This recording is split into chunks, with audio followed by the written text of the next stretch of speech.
दोस्तों, एक लड़के का एक्सीडेंट हो जाता है और वह भयंकर रूप से घायल हो जाता है। उसको शहर के एक सबसे अच्छे हॉस्पिटल में ले जाने की कोशिश किया जाता है, लेकिन उसका पिता मना कर देता है। कहता है उसकी तलाकशुदा पत्नी वहीं पर है। मेरा बेटा मर जाएगा, लेकिन उसके सामने नहीं जाएगा। वहां पर बहुत से लोग रहते हैं। सभी लोग कहते हैं, क्यों अपने बेटे के जान के दुश्मन बने हुए हो? लेकिन वह जीत पर अड्डा रहा और देखते ही देखते उसके बेटे की आंख बंद हो जाती है। दोस्तों, यह कहानी है मध्य प्रदेश की। उस लड़के का नाम सागर होता है। सागर की शादी पुणे में ही एक लड़की जिसका नाम दिव्या था, उसी से धूमधाम से हुई थी। शादी के 3-4 महीने तक पति पत्नी धूमधाम से खुशी से रहते हैं। लड़की की शादी धोखे से हुई थी, बताया गया था। लड़की बीएससी की हुई है, लड़का लेखपाल था। लड़के का पिता सोचते हैं कि लड़की बीएससी की हुई है, उसको कोई कोर्स करवा दूंगा, उसको भी नौकरी लग जाएगी। एक दिन वह बहू से कहते हैं, जरा अपने मायके से अपनी डिग्री मंगवा लो। लड़की रहती है, मैं तो सिर्फ 12वीं पढ़ी हूं। उसके ससुर कहते हैं, क्या बात कर रही हो, बीएससी नहीं की हुई हो क्या? दिव्या कहती है, नहीं, मैं तो सिर्फ 12वीं तक पढ़ी हूं। दोस्तों, जब उसके ससुर सुनते हैं तो मानो उसके पैरों तले जमीन ही खिसक जाती है। कहते हैं, हम लोगों के साथ इतना बड़ा धोखा किया गया। दिव्या कहती है, अभी क्या हुआ है, मैं तो पढ़ने के लिए इच्छुक हूं, आप लोग पढ़ा दीजिए। उसके ससुर कहते हैं, मैं यही करता रहूं, तुमको 10 साल पढ़ाऊं, उसके बाद नौकरी लगवाऊं। इस पर दिव्या गुस्सा हो जाती है। दिव्या कहती है, अगर मेरे पिताजी ने दहेज नहीं दिया तो क्या मुझसे नौकरी कराकर दहेज वसूलना चाहते हो? इस पर उसके ससुर कहते हैं, तुमने सही कहा, या तो तुम दहेज लेकर आओ या डिग्री लेकर आओ, नहीं तो घर से निकल जाओ।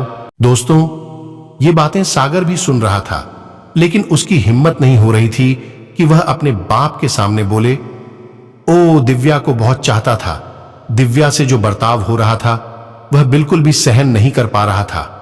अंदर ही अंदर बहुत गुस्सा हो रहा था। अब दिव्या बहुत सोच में पड़ जाती है कि अब मैं क्या करूं। दिव्या अपने पिताजी को फोन करके बताती है तो उसके पिता गुस्सा हो जाते हैं और 8-10 लोगों को लेकर आते हैं। कहते हैं कि तुमने मेरी बेटी को ऐसा क्यों कहा? दोस्तों, दोनों के बीच हाथापाई की नौबत आ जाती है। दिव्या के पिता कहते हैं, हम नहीं जानते थे कि तुम लोग इतने लालची हो, नहीं तो अपनी बेटी की शादी नहीं करता। तब उसके ससुर कहते हैं, अभी कौन सी देर हुई है, लेकर जाओ।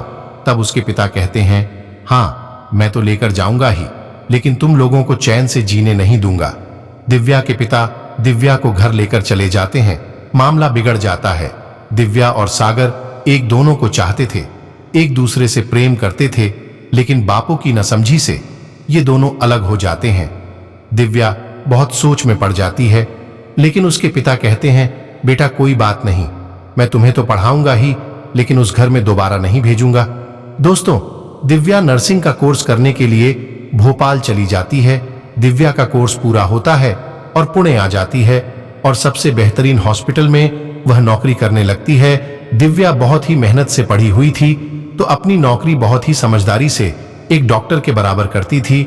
सागर अपने पिता के डर से कुछ नहीं कहा और अपनी नौकरी करता रहा। इन दोनों के बीच 4 साल तक कोई बात नहीं हुई। सागर एक दिन अपनी नौकरी करने तहसील पर जा रहा था, तभी डंपर के चपेट में आ जाता है और वहीं पर गिर जाता है। उसकी बाइक टूट जाती है, चकनाचूर हो जाती है, उसे गंभीर चोट आई है। घर के लोग आते हैं, अब सोचने लगते हैं इसको कहां लेकर जाया जाए। सभी लोग कहते हैं उसी अस्पताल में लेकर चला जाए, लेकिन उसके पिता कहते हैं, कुछ भी हो जाए, मेरा बेटा वहां नहीं जाएगा। उसकी बेटी का एहसान मुझे नहीं लेना है। उसको दूसरे अस्पताल लेकर जाया जाता है, लेकिन गेट से ही मना कर दिया जाता है। अब घर के लोग परेशान थे। सागर की हालत खराब हो रही थी। अब लोग उसके पिता की बात नहीं मान रहे थे। वो उसको उसी अस्पताल में लेकर जाते हैं जहां पर दिव्या नर्स का काम कर रही थी। कार से उतारकर उसको इमरजेंसी वार्ड लेकर जाते हैं। तभी दिव्या देखती है कि यह तो मेरे जान पहचान के लगते हैं। दिव्या वहां पर जाती है, उसके देवर वहीं पर खड़ा रहता है। कहती है, ये कौन है? उसका देवर कहता है, भाभी यह तो भैया है। सागर खून से लथपथ था। ये सब देखकर दिव्या रोने लगती है, लेकिन 2 मिनट के अंदर सारे डॉक्टरों को इकट्ठा कर देती है। सागर का इलाज शुरू हो जाता है। दिव्या रोते रोते सारे बंदोबस्त करती है। वहां पर जो लोग रहते हैं कहते हैं कितनी अच्छी लड़की है। दिव्या की वजह से सागर की जान बच जाती है। 3-4 दिनों के बाद सागर को होश आता है। जब वह अपनी आंखें खोलता है तो दिव्या को सामने पाता है। उसकी आंखें आंसुओं से भर जाती हैं। सागर अपना हाथ उठाकर दिव्या के हाथों को पकड़ता है। दिव्या समझ जाती है, वह भी पकड़ती लेती है। कहती है, कैसे हो तुम? सागर इशारे इशारों में बताता है, ठीक हूं मैं। सागर के पिता वहां आते हैं तो सागर दिव्या का हाथ छोड़ देता है। उसके पिता देखते हैं तो वह भी रोने लगते हैं और दिव्या का हाथ सागर के हाथों में पकड़ा देते हैं और बहू का हाथ जोड़ लेते हैं। दिव्या से कहते हैं, बेटा मुझे माफ करना, मुझसे बहुत बड़ी गलती हो गई। अगर तुम नहीं होती तो शायद यह आज नहीं बचता। एम्बुलेंस से सागर को घर लाया जाता है। दिव्या वहां से अपने घर के लिए निकलती है। तब तक सागर के पिता कहते हैं, बेटा कहां जा रही हो? अब मेरे घर चलो। दिव्या कहती है, जब तक मेरे पिताजी नहीं कहेंगे तब तक मैं वहां नहीं जाऊंगी। अगले दिन सागर के पिता दिव्या के घर जाते हैं। उसकी मम्मी भी जाती है और जाकर के दिव्या के पिता से गले लग जाते हैं।